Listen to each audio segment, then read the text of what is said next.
Hi there. Today we're going to take a look at how to replace ink cartridges in a HP OfficeJet Pro 8728.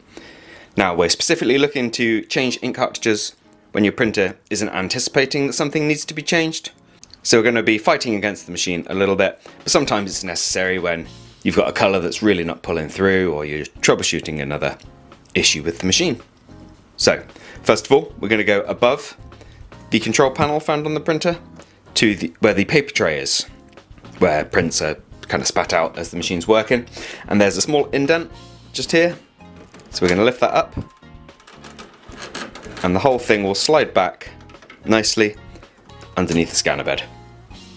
Now, as I said, the printer isn't anticipating this being done, so we will need to indicate to the printer we're cool with what's happening, we're doing it on purpose.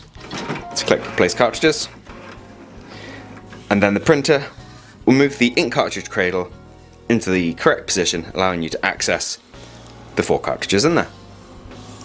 Now, to get the cartridge out, we simply press down on the front of the cartridge, it'll click and then pop out like that, allowing you to get to the ink cartridges. I'm going to take that one away.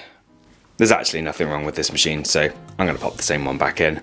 But if this is a brand new cartridge, make sure you've removed any pull tabs or anything that need taking off of the cartridge, whilst the bit on the end will be pierced automatically as it goes into the printer.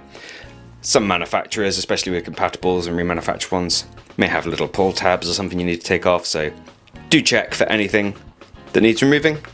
And then we just slide it back into position, and after you give it that extra compress, it'll lock itself into place like that. Repeat for any other ink cartridges, and then we just slide the door back into position. Again, just the reverse of what we did.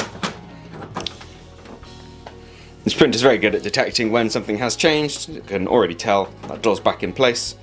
Just checking the cartridges, and assuming it's happy, we'll return to the home screen of the printer. Now I hope you found this useful. If you have, let me know with a like. If there's anything else you'd like to add, drop it down in those comments. Otherwise, take care, and I'll see you next time. Bye bye.